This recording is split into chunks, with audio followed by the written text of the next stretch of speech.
The classroom fell so quiet that Nora Voss could hear the fluorescent light buzzing above her head. She was 16 years old, standing beside her desk in the third row, and every face in the room had turned toward her.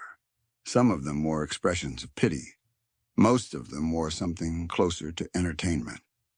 And at the front of the room, behind a laminate desk stacked with graded papers, a woman named Sandra Elkins was still smiling.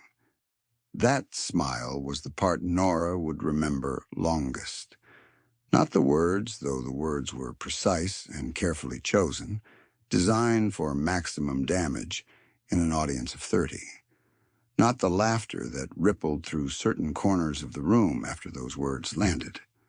The smile was what stayed, because it was the smile of someone who understood exactly what she was doing and had decided she enjoyed it. "I think," Sandra Elkins had said in a voice pitched just loud enough for the back row, "that we can all see why this essay received a failing grade. Perhaps some of us should spend less time playing dress-up at motorcycle rallies and more time reading." She had lifted Nora's paper with 2 fingers, the way someone holds a thing they find distasteful, and let it drop onto the edge of Nora's desk. The red marks across the pages were not corrections. They were a verdict. Nora picked up her essay. Her hands were steady. That was the only thing she could control in that moment, so she controlled it with everything she had. She sat down, and she did not look at anyone. And she waited for the bell to ring. She did not know in that moment what was coming. She could not have known. She was 16 years old, and she had been trying very hard for 2 years to fit into a school where she did not fit, in a town where her father's name carried a weight she had not chosen and could not put down. She had no allies in that classroom. She had no idea that by the time this was over, she would not need any. Nora Voss had grown up understanding that the world sorted people into categories before it bothered to look at them closely. The category she had been placed in was not one that earned you much courtesy in the hallways of Redfield High School in Redfield, California. Her father was Decker Voss, Sergeant-at-Arms of the Ironbound MC, a Hells Angels-affiliated charter that ran out of a converted warehouse on the industrial edge of town. He was 6'3", 260 pounds of tattooed deliberate silence, with a beard that had gone mostly silver in the years since her mother had died. He wore his cut every day he was not at her school events, and he was at every school event. He sat in the bleachers during her volleyball games with his hands folded, and his eyes on the court, and the other parents gave him a wide berth without being rude about it. Decker Voss had never given anyone in Redfield cause to be specifically afraid of him. He was simply a man who occupied space in a way that made other men aware of their own smallness. Nora had his cheekbones and her mother's coloring, dark brown eyes, and a quality of stillness that people sometimes mistook for shyness. She was not shy. She had learned early that silence was a more precise instrument than noise, and she had learned it watching her father. She had also learned, watching him, that a person could be exactly who they were without apology and still live decently in a world that preferred you to be someone else. Sandra Elkins had been teaching junior English at Redfield High for 11 years. She had a master's degree mounted in a frame above her filing cabinet, and a way of running her classroom that her colleagues described as rigorous and her students described in other terms.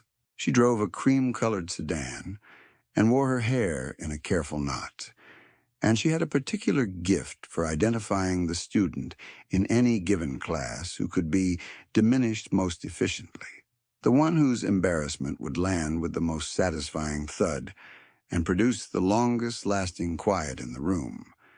She had identified Nora Voss in the first week of the semester.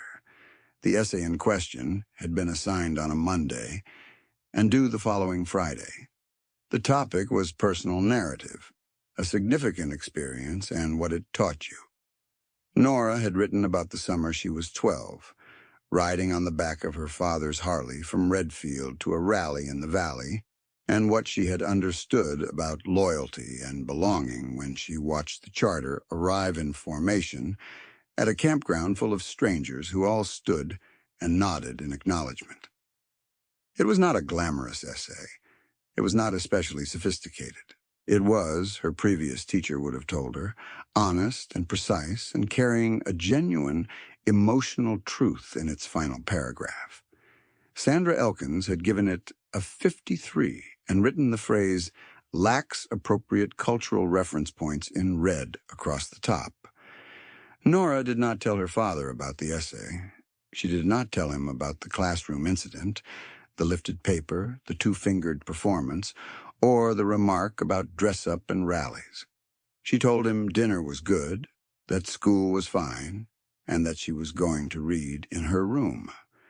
Decker Voss was a man who noticed things, but he had also learned to let his daughter bring things to him in her own time. He nodded and washed the dishes and did not press. The incident might have stayed contained if it had stayed between Nora and Sandra Elkins. But 30 students had been in that classroom, and 30 students had phones. And by the time Nora walked to her next class, the story had moved through the school's social architecture in the particular way that humiliating stories move. By the end of the day, it had reached people who had not been present for it, and had grown in the telling. By the following morning, it had reached a junior named Petra Hale, who was not in Nora's English class, but whose older brother Finn was a prospect in the ironbound MC. Finn Hale was 22 years old, and he had been prospecting for 8 months, which meant he knew the order of things and understood that a prospect's role was to absorb information and pass it upward at the correct moment and otherwise keep his opinions to himself. He told Petra he would look into it. He did not know, when he said that, exactly what he was looking into. He found out when he asked 2 other club members what Decker Voss's daughter was like. And the second man he asked was a road captain named Titus, who had watched Nora grow up from a distance and said simply, "She's good people, same as Decker." The specific details of what had happened in that classroom traveled from Finn Hale to Titus to the president of the Ironbound Charter within the span of a Thursday evening. The president of the Ironbound MC was a man named Roland Fitch. He was 58 years old, built wide and solid across the shoulders, with a shaved head and a gray beard cropped close to his jaw. He had founded the Redfield Charter 19 years earlier after prospecting under 2 other charters in the state. He had a daughter of his own, grown now and living in Portland, and he had not needed to hear the full story to understand the shape of it. A teacher, a classroom, a child singled out and publicly humiliated for who her father was. The implication delivered with a smile. Roland Fitch did not say anything to Decker Voss that Thursday evening. He said very little to anyone. He poured himself a small amount of whiskey from a bottle behind the bar in the warehouse common room, drank it slowly, and spent a period of approximately 30 minutes looking at the middle distance. The men who were present that evening moved around him without disturbing this process. When he was done, he set the glass down, said 3 words to Titus, and went to bed. The 3 words were, "Find out everything." Titus Reyes was the road captain of the Ironbound MC, 44 years old, with a kind of lean, precise physicality that suggested he had been very athletic in his younger years and had simply never stopped. He had a long face, a narrow scar along his left jawline from an event he did not discuss, and dark eyes that processed information quickly and quietly. He was not the club's intelligence specialist, but he had excellent instincts for how information could be gathered without drawing attention to itself. He spent the next day making phone calls. What he learned was useful. Sandra Elkins had taught at Redfield High for 11 years, as noted, and she had a pattern. 3 formal parent complaints in her file, all from families the school administration had not found especially persuasive. One complaint from a former student, now in college, who had written to the principal 18 months earlier, describing a pattern of targeted classroom humiliation. The principal had acknowledged the letter and filed it. Sandra Elkins had continued teaching. What Titus found most interesting, however, was not in the school's records. It was in the public record of the County Planning Commission, which he accessed through a service the club's resident technical specialist had set up. Sandra Elkins had been before the Planning Commission 4 times in the past 3 years, opposing permits for a commercial development near her neighborhood. She was, in the public record, a named party in a civil dispute with a property management company over a boundary encroachment. The dispute had been settled in the property company's favor 18 months earlier. What the public record did not show, but which a conversation with a man who did title searches for a living revealed, was that the property company's majority owner was a county supervisor whose brother-in-law sat on the school board. Titus brought all of this to Roland Fitch on a Saturday morning. Roland read through it without speaking. When he finished, he folded the papers, set them on the table, and said, "Get Decker." Decker Voss arrived at the warehouse 20 minutes later. He came in through the side door, nodded at the 2 men near the entrance, and walked to the back room where Roland and Titus were sitting. He took the chair across the table and waited. "Your daughter had some trouble at school," Roland said. The stillness that passed across Decker's face lasted approximately 2 seconds. Then it resolved back into the baseline. "She didn't tell me." "She didn't?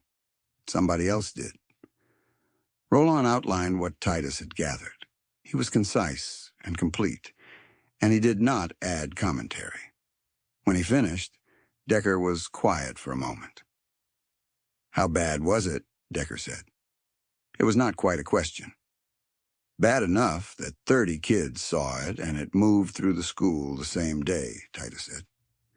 "She said your kid's essay failed because she spent too much time at motorcycle rallies."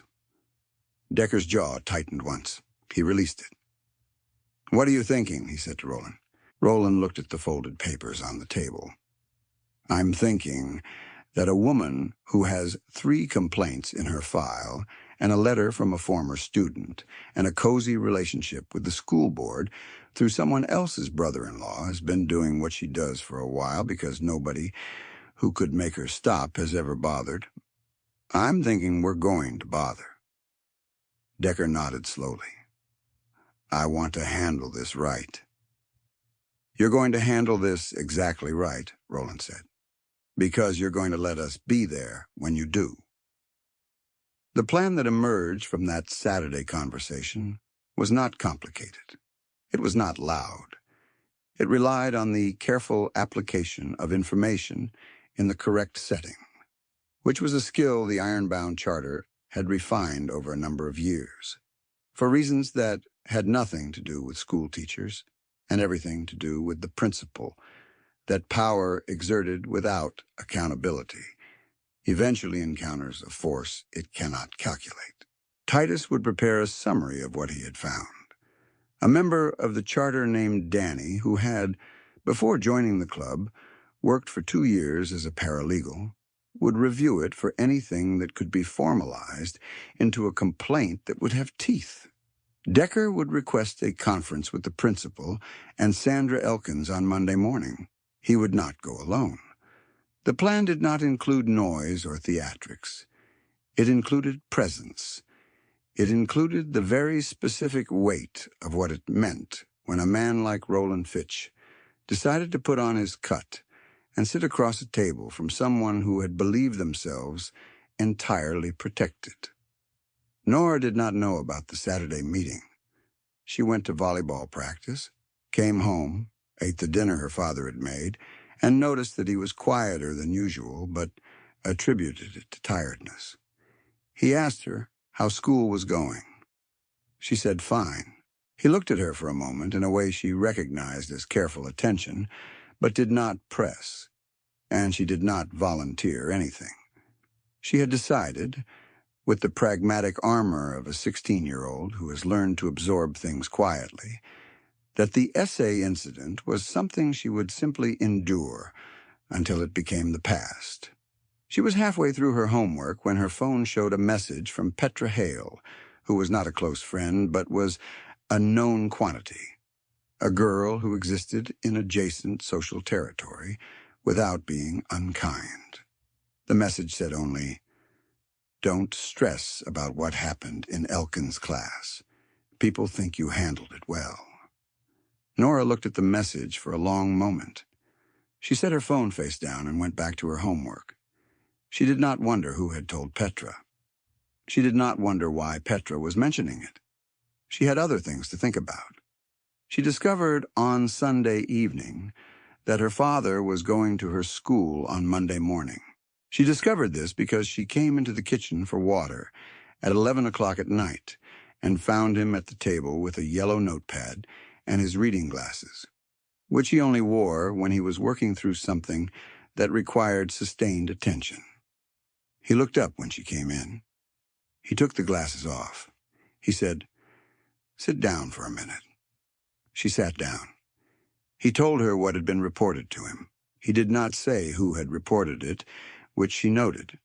He told her what he understood about what had happened, and he told her that he was going to the school on Monday, and that he wanted her to know beforehand rather than be surprised. His voice was level and unhurried. He was looking at her the way he looked at things he intended to deal with carefully. Nora listened to all of it. When he finished, she said, "You don't have to do that." "I know," he said. "It's going to make things weird for me." "It might," he said. "Or it might not. Depends on how Monday goes." He paused. "Did you write a good essay?" She thought about it. "Yeah," she said. "I did." "Then we're going to make sure it's treated like one." She looked at him across the table. He was not angry in any way she could see. He was the version of her father that she trusted most completely, the version that came out when something mattered enough to be addressed and not enough to require performance. She thought about the classroom. She thought about that smile. She thought about the way the paper had been dropped onto her desk. "Okay," she said. "Go to bed," he said. He put the glasses back on. Monday morning arrived gray and damp, the kind of overcast October morning that softened the edges of the industrial district where the warehouse sat and made the air smell like distant rain. Nora rode to school on the bus. She had not spoken further with her father about the meeting, and he had not offered additional details. She sat in her seat and watched the town move past the window and thought about nothing in particular, which was a skill she had developed early and maintained with discipline. At 7:45, a black pickup truck pulled into the Redfield High School visitor parking lot. Decker Voss got out of the driver's side. He was wearing his cut over a clean black shirt, his jeans dark and new, his boots without visible mud. He had brushed his silver beard. He walked toward the main entrance at a measured pace, carrying nothing in his hands. From the passenger side, Roland Fitch climbed out. He was wearing his cut also, the iron-bound patches visible against the black leather. He was carrying a manila folder. Behind them, Titus Reyes stepped out of the back seat, adjusting his cut with the unhurried ease of a man who wore it as naturally as other men wear their skin. 3 members of the iron-bound MC walked through the front doors of Redfield High School at 7:47 in the morning.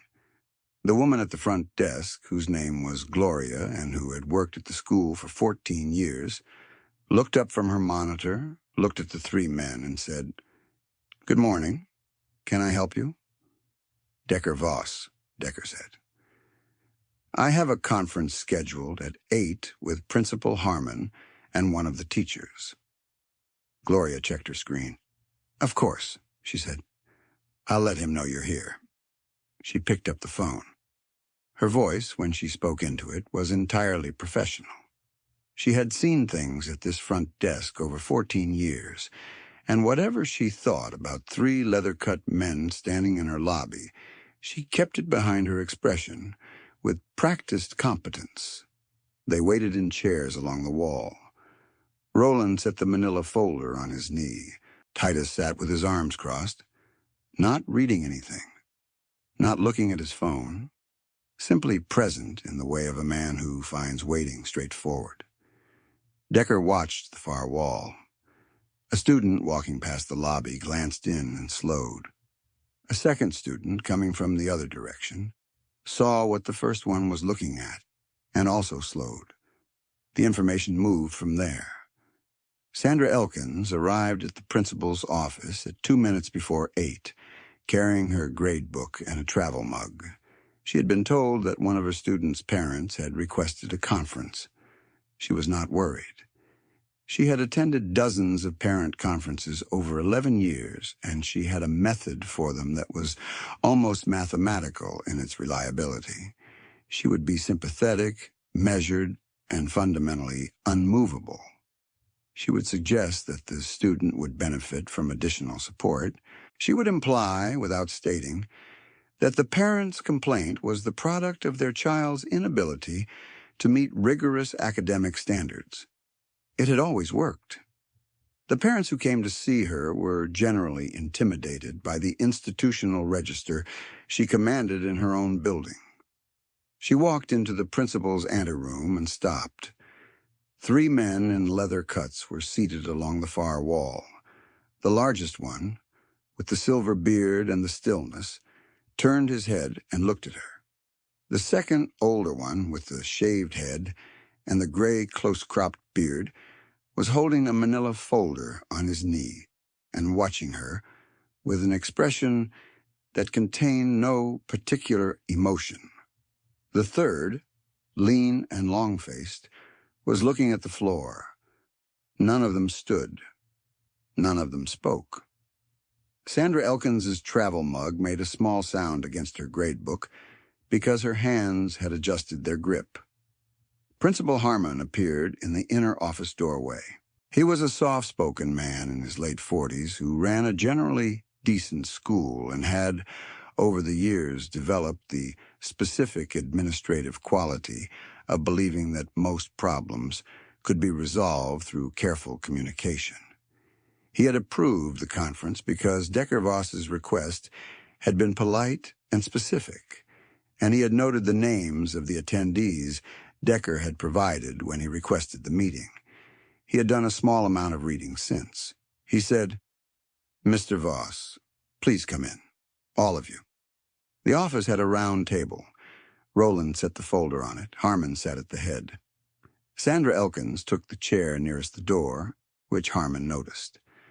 Decker, Roland, and Titus sat across the table. Harmon said, "I appreciate everyone being here this morning. Mr. Voss, you indicated you had some concerns about an incident in Miss Elkins' class last week."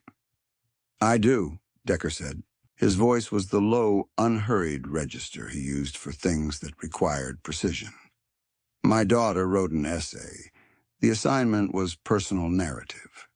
She wrote about something that was real to her, something that had meaning in her life.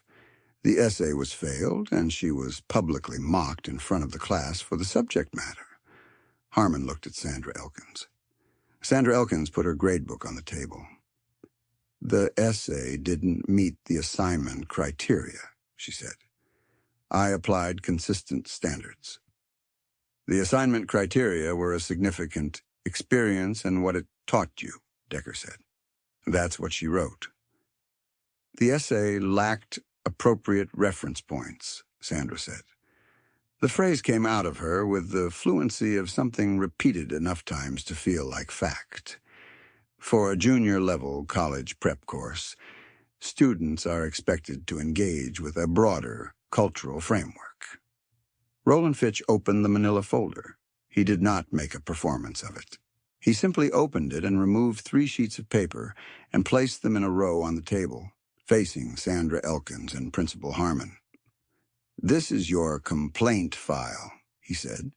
His voice was the deliberate, measured voice of a man who has dealt with difficult situations so many times that difficulty has become simply another kind of weather.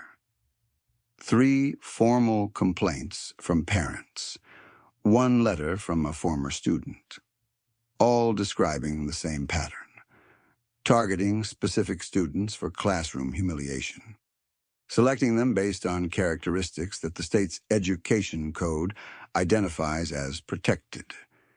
Sandra Elkins looked at the papers. Her travel mug was on the table, and she had not touched it. "Those complaints were reviewed and resolved," she said. "They were filed," Roland said. "There's a difference." He placed a 4th sheet next to the others. "This is a summary of the association between the school board member with oversight of your performance reviews and the county supervisor whose property company was involved in a civil dispute you were a party to. You lost that dispute. The settlement was decided 18 months ago. Your performance reviews have been positive throughout." He paused. "That's a fact pattern worth examining. We thought the principal should have it." The room was quiet. Principal Harmon was looking at the papers with the expression of a man who has just understood that a problem he believed to be resolved is considerably more complex than he had been led to believe. Sandra Elkins said nothing. Her face had taken on a careful, controlled quality. And Nora, who was not in the room, but who would hear about all of this in exact detail from 3 separate sources before the day was over, would understand later that what happened to Sandra Elkins's expression in that moment was the same thing that had happened to the paper when it was lifted with 2 fingers. The only difference was who was holding it. "The essay," Decker said, turning to Principal Harmon, "is going to be reviewed by a different teacher. A fair grade is going to be assigned. And I want to understand what this school's plan is for the pattern in that complaint file. Because if the answer is that the plan is the same as the last 3 years, then this conversation is going to have a larger audience." Harmon nodded slowly. He looked at Sandra Elkins. He looked at the papers. He said, "I think we have some things to discuss internally." "We do," Decker said. He stood. Roland and Titus stood with him. Roland Fitch placed 1 additional sheet of paper on the table before he picked up the folder. It was Danny's summary, the paralegal assessment, outlining the formal avenues available to a parent who believed their child had been subjected to targeted classroom humiliation based on family identity, and the specific complaint bodies, state and federal, to whom such a complaint could be directed. It also noted, in Danny's precise paralegal phrasing, that the association between board oversight and the supervisor's property dispute represented a potential conflict of interest that could be raised with the county ethics board. "For your reference," Roland said. The 3 men left the office. They walked through the anteroom, past Gloria at the front desk, who said, "Have a good day," and meant it, because she had a granddaughter in middle school and a distinct sense of how the world worked. They walked through the front doors and into the gray October morning. In the parking lot, Decker stopped beside the truck. He looked out at the low roof of the school building, the flagpole at the entrance, a group of students visible through a far window moving between classes. "You good?" Roland said. "Yeah," Decker said. He did not say anything else for a moment. Then, "She's a good kid." "I know she is," Roland said. Titus said nothing. He got in the truck. "Nora found out in pieces, the way you find out about things that happen on your behalf while you are sitting in other rooms trying to concentrate. Petrahale's text came at 10:17 in the morning. Heard your dad came in with Roland and Titus. Then nothing for an hour. Then a second text. Elkins has been in Harmon's office for like forever. Then at lunch, a girl named Cassidy, who was in Nora's English class, sat down across from her without asking and said, I heard what happened. I should have said something when it happened. I didn't. I'm sorry. Nora looked at her. Cassidy was not someone she had spoken to much. She was a quiet girl with good grades and a cautious quality, the kind of person who watches rather than participates. The apology was real. Nora could tell the difference. It's okay, Nora said. It's not, Cassidy said. She does it to people. She did it to me last year. Different class. She paused. I heard someone brought a file. Nora thought about her father at the kitchen table, with the yellow notepad and the reading glasses. She thought about the way he had asked whether she had written a good essay, and the simplicity of the question, as if the answer to the question settled everything. Yeah, she said. I heard that too. The following Thursday, Principal Harmon informed Nora that her essay had been reviewed by 2 members of the English department, and that the grade had been revised to a 91. He told her this in a brief conversation in the hallway outside the administrative office, and his manner was careful and professional, and contained a quality of directness she had not previously associated with him. He told her that he was addressing some concerns that had been raised about classroom management practices, and that if she ever felt she was being treated unfairly, she should come to him. Nora said, Thank you. She meant it. Sandra Elkins taught her class the following week with a quality of focused, impersonal professionalism that her students found disorienting after years of the other thing. By November, it had become the new baseline, and most of them stopped thinking about why it had changed. Cassidy noticed. She mentioned it to Nora once, and Nora said only, Good. Cassidy nodded. They had become, in the way of people who understand the same thing without having to explain it, something close to friends. Decker did not tell Nora exactly what had been said in the principal's office. He told her that the essay had been graded correctly and that the matter had been addressed, and he told her he was proud of what she had written. That was enough. She knew the shape of what had happened. She had grown up watching him, and she understood how he moved through things that required precision and intention and the careful use of weight. She understood that the men who had gone with him had done so because that was what the debt of the code looked like when it was paid in the specific currency of a school morning in October. Not with noise, not with threat, with presence and information and the unmistakable message that some things could not be shielded by a complaint file and a school board connection once someone had decided to look. Roland Fitch came to the warehouse that Saturday, as he did most Saturdays. He poured coffee and sat in the common room and talked to the men who were there, and at one point Decker's name came up and Titus said, His kid's doing all right, which was not a long statement but contained everything that needed to be said about it. Finn Hale, the prospect who had brought the first word of what had happened, was asked to come in from the garage where he had been working on a member's rear brake assembly. Roland looked at him for a moment with the evaluating quality of a man who has spent a long time learning to read what people do when they think no one is measuring them. He said, You did right.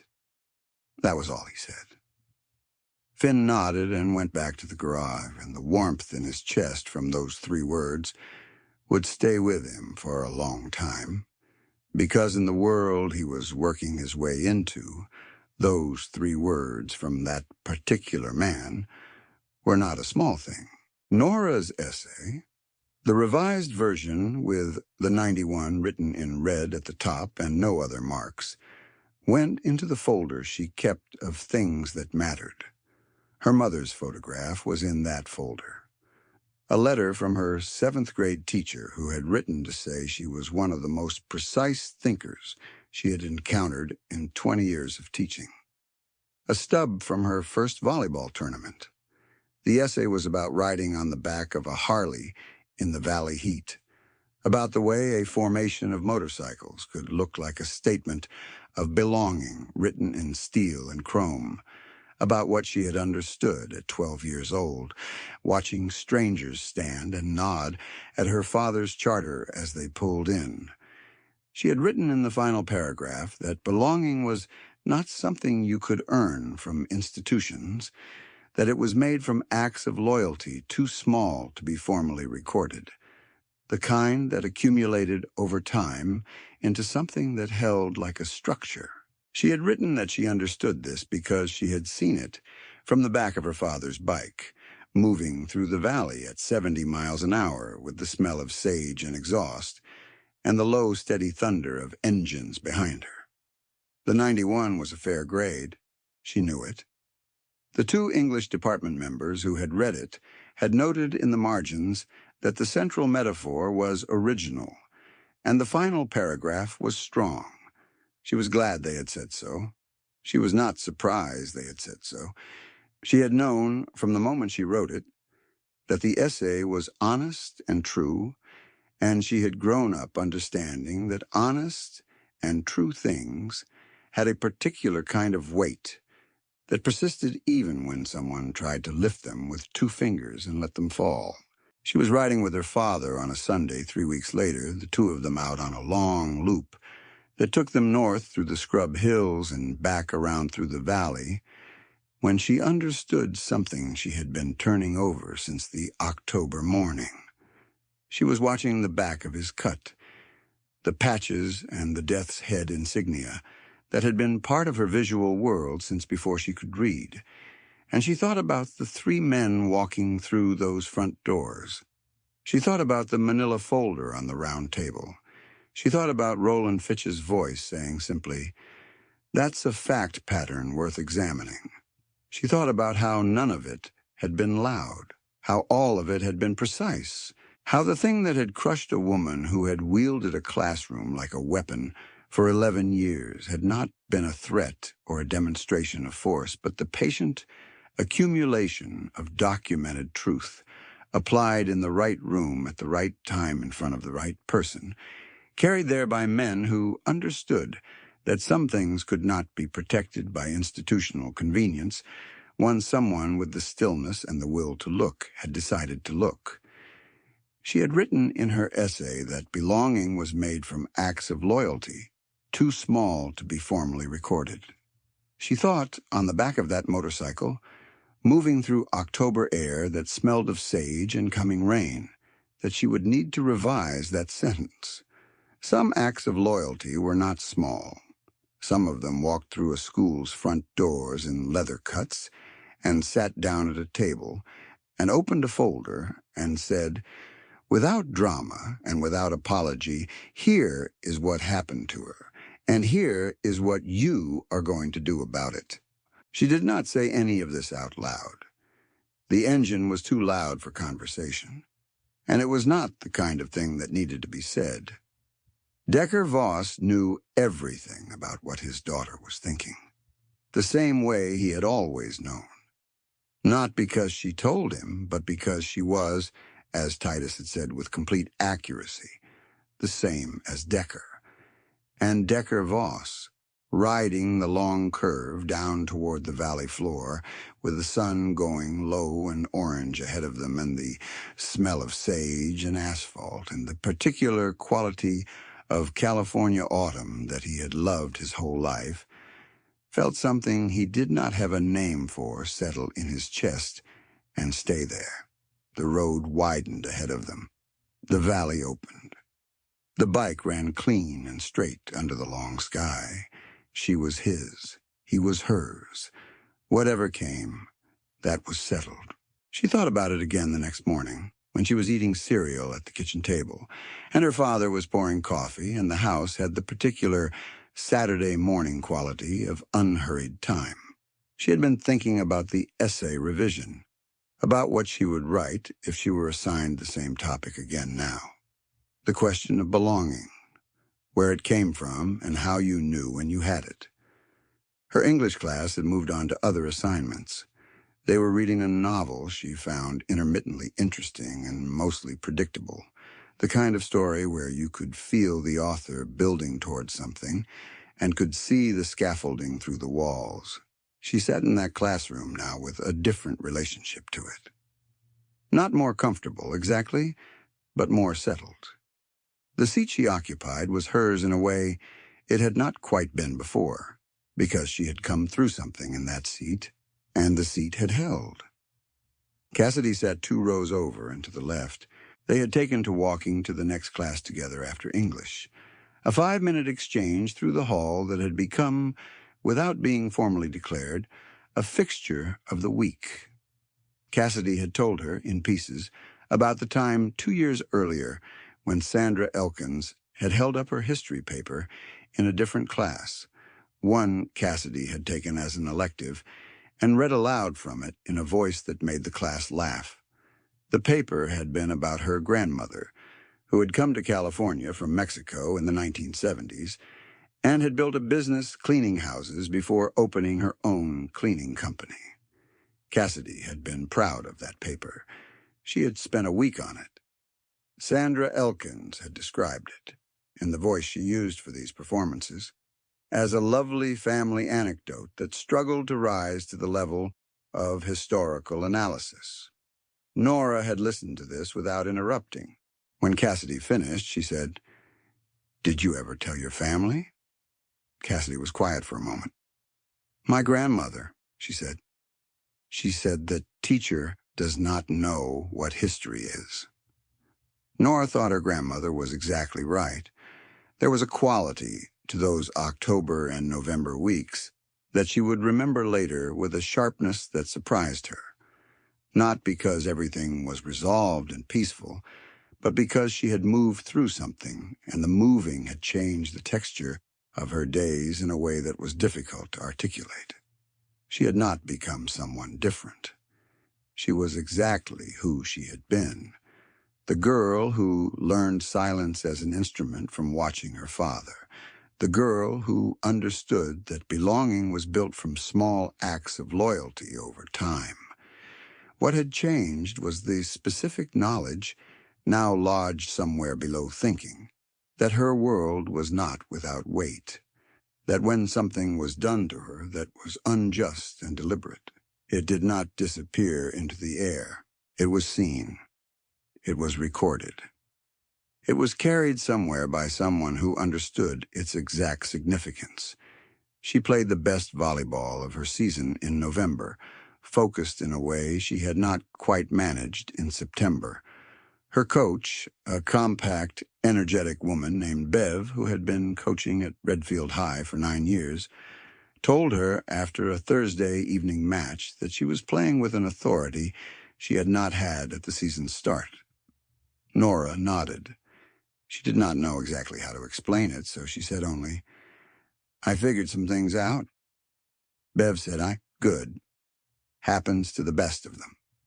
She clapped her once on the shoulder and moved on. Her father was in the bleachers, as he always was. When she came out after changing, he was standing near the exit, hands in his jacket pockets, the cut under a canvas vest he wore on cold evenings. He looked at her. She looked at him.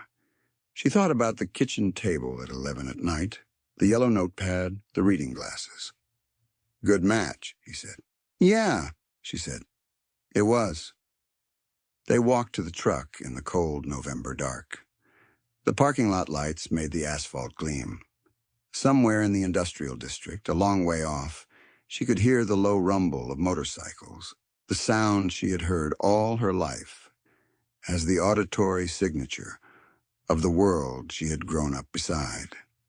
The sound moved through the dark and then faded, the engines taking a road she could not see, carrying men she did not know toward whatever they were carrying, and she got in the truck, and her father pulled out of the lot and drove them home through the cold, quiet streets of Redfield, where the neon of the industrial strip blinked against the low clouds, and the gutters held the last of the autumn leaves, and the air smelled like cold iron and coming winter and the specific kind of freedom that belongs to people who know exactly where they are from.